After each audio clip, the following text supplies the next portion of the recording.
Кәнеки бүгінгі сабағымызды бастаймыз. Яғни бүгінгі сабағымыздың тақырыбы отбасы татулығы деп аталады.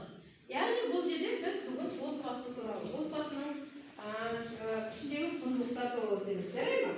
Біздің яғни осы сабағымыздың мақсаты оқушылардың отбасы туралы түсініктерін кеңейте отырып, сүйіспеншілікке, адамгершілікке, мейірімділік құндылықтарын үйрету. Яғни жалпы адамзаттық құндылықтардың маңызын түсіне білу. Енді осы отбасы татулығы тақырыбындағы бүгінгі басты мақсатымыз сүйіспеншілік. Түсіндіңдер балалар?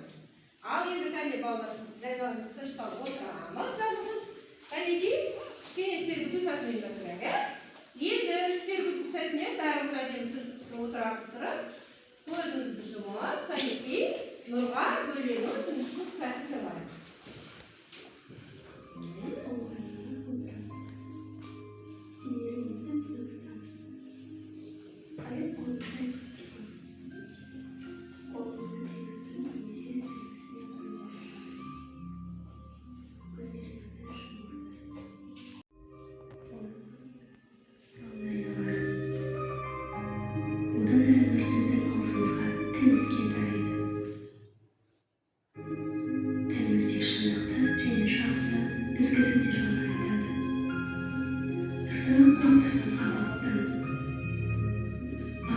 тек жақсы сөзбен әсем әуенді ғана естиді.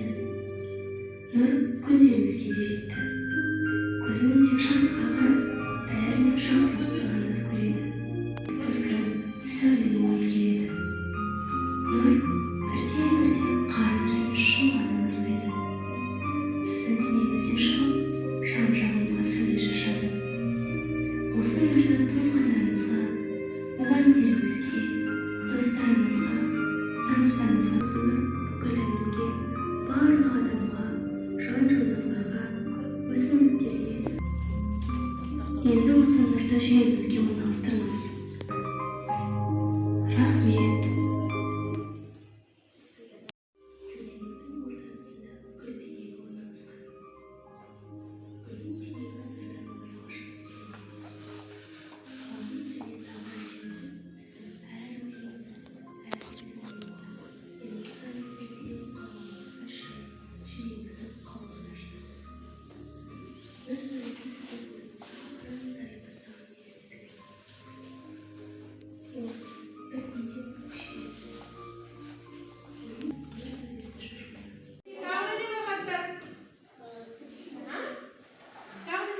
Yani sağlıklı yaptınız mı? Yavruna деген сағынышы, иә, ол әне сағасы сағынғандық сол жақтыңызды. Қарчаңыз болған, жағдайыңызда.